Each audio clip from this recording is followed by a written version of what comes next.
So you'd like to get into flying privately and you've heard of something called a jet card. You may be wondering exactly what that is.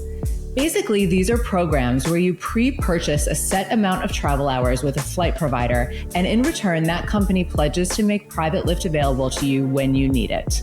To get more detail on jet cards, we spoke with Doug Gollan, editor of privatejetcardcomparisons.com, an online platform specializing in jet cards.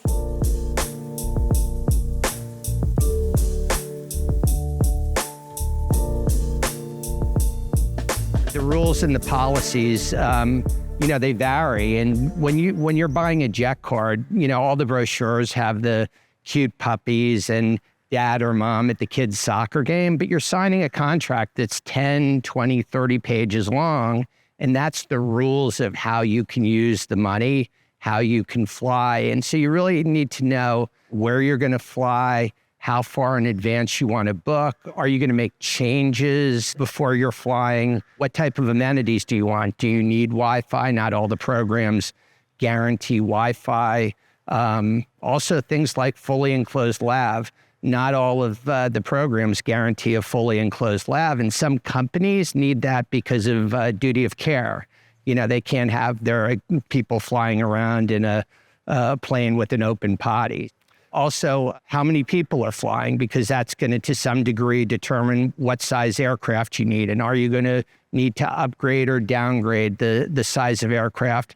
Not all of these programs have the same cost structure, and the minimum deposits required to get started can vary substantially. It's important to remember that you will be locking up a considerable amount of capital with a company, so you should be aware of what they are using that money for while it's in their programs. So to buy a jet card, there are some cards where you can start with 10 hours or $50,000 deposits, or there's even one option where it's a $25,000 deposit. Most of the card programs are starting at 100,000 or 200,000 or 25 hours. And the cards that start at the lower amounts, they may not necessarily fit what you need. And so that sometimes is a determining factor on whether you should buy a jet card. Can you find a card, if you're not a frequent flyer, that really meets your needs if you're only doing 8 or 10 hours a year? And then, of course, the question is, you're spending a lot of money. What happens to that money? And there's really 3 things that happen to your money when you give it to a private aviation provider, a jet card or membership. Some of them just use it as operating funds. Some providers have a segregated account. And a segregated account means that they're just keeping the jet card or membership funds, the deposits, in a separate account. But it doesn't mean that they can't tap into those funds if they want to. And then the third is an escrow account. And escrow accounts are more typical with brokers because you're giving a broker money. They don't have the airplanes. At some point in the future, when you call to book the flights, they're going to have to go out to the operator and pay them for those flights. The way you'll use the jet card hours will vary depending on the provider. There are generally 2 methods companies use when deducting hours from your account. One is estimated pricing and one is actual. And so estimated before your trip, they tell you that we estimate your flight from Teterboro to Palm Beach is going to be 2.7 hours. And so they'll charge you 2.7 hours, plus most of them charge 0.2 of an hour for taxi time. And it's sort of like an Uber. When you get in that you're going to pay that. The place people get frustrated is if the flight takes less, they feel like they were overcharged. The flip side is other programs use actual flight time. And so that's from wheels up to wheels down, plus usually the 12 minutes of taxi time. And so you may think that you're getting a better deal because you look at what the flight time should be between Teterboro and South Florida, but then you get into an ATC traffic pattern and you're holding, or you have to vector into the Midwest because of thunderstorms, and all of a sudden that 2.5 hour flight took over 3 hours. But again, when they give you the estimated flight time, they're already calculating that in. So I always hear from subscribers who are upset either way because, I had estimated flight time and it always seems that we're faster than the estimated flight time. And then the people who have actual flight time, that 45-minute hold as they're waiting to get into Teterboro, they're like, wow, the money is just flowing out. Jet cards also take repositioning into account, which may not be the case with a charter or a membership program and could provide a significant benefit to the customer. Well, so one of the reasons people buy jet cards is guaranteed availability and fixed or capped hourly rates. And so if you're just buying your flights on demand, flight by flight, or even a membership where they're using dynamic pricing, which is based on the market, each quote is going to be based on where you're going from and to, and then they have to figure in the repositioning costs. And so if you're going between, New York and Miami, chances are there's a plane close to you from the airport you're leaving, so limited repositioning. When you get up to New York, there could be a customer getting on that same plane at that same airport 2 hours later. If you're going from South Dakota to Oklahoma, there's probably significant repositioning on each end. The interesting thing is when you see jet card pricing, most of it is one way and occupied hours only. And so the rate they quote you in a jet card, the repositioning is already baked into that. Of course, with any air travel, even when you're flying privately, you have to remember that cancellations can happen, most often due to weather or mechanical issues. Jet cards will typically handle this differently than charter companies will. The whole idea of cancellations and what happens if the provider, the operator cancels your flight is one of the reasons people use jet cards. Because on-demand charter, the morning of, the night before, your broker or the operator calls you and says, whatever the reason is, we canceled your flight. Generally speaking, it's going to be what they call a requote. And that means, yes, we can get you out 2 hours later that night, the next morning, but here's the new cost. And if it's in a busy period, that could be like 50% more. And they give you the option, either we'll give you your money back or you pay the requote. So, people are like, wow, okay, I need to be there. We rented a villa, right?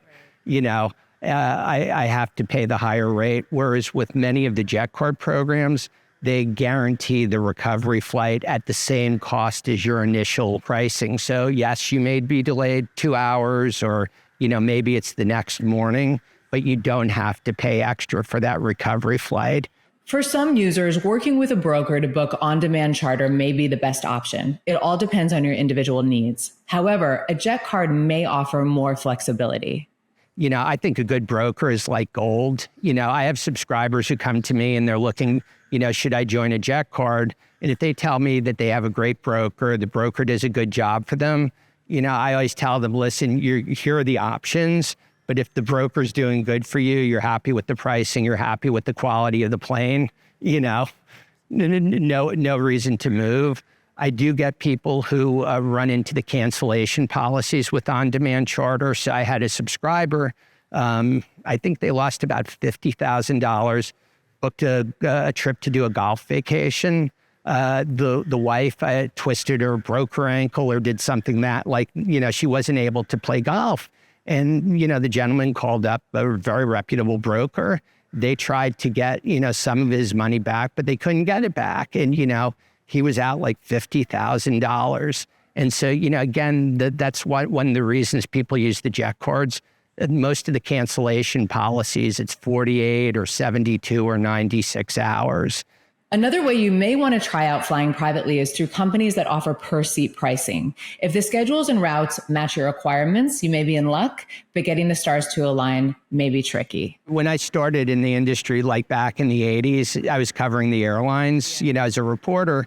And, I remember interviewing Bob Crandall, the legendary Bob Crandall, CEO of American Airlines. And he talked about frequency, because they were competing against airlines that offered like 4 more inches of leg room.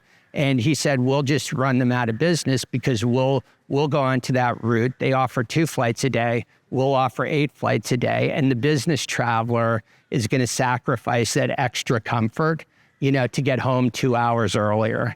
And so, so far the by-the-seat airlines are really focused on, people with flexible schedules. I used JSX for a trip to Dallas. The schedule worked going out. I ended up flying American back because I would have had to stay over to the next morning to fly JSX. Flying privately is certainly more expensive than using an airline, but for some, the flexibility is definitely worth the cost. You can fly New York to Miami in first class for $300 to $600 each way on the airlines. You know, if you're going to charter a light jet, you're talking about somewhere between $15,000 and $20,000. You can fit 6 people in a light jet, but usually it's 1 or 2 or 3 people going. So private aviation is still expensive, but, you know, it's also the convenience. If you live in Jupiter, Florida, and you're coming from Greenwich, Connecticut, you know, you can go right over to Westchester County Airport, 15 minutes from your house, and you can fly nonstop to Jupiter, right? You have some of the time savings. And, you know, if you're going down for the weekend, instead of having to leave earlier and miss, you know, dinner, you get dinner Friday night, or you go at lunchtime and you're even able to get around to golfing. So, you know, for the people who can afford to fly privately, it's time is money, and private jets are a time machine. If you find that you start using a jet card often, it may make financial sense to then take a look at fractional ownership, where you can buy an actual piece, a share of a particular aircraft. This arrangement may have certain tax and bonus depreciation advantages. We put a few article links in the description below to take you to bjtonline.com, where you can learn more about this topic and everything else you need to know when it comes to flying privately.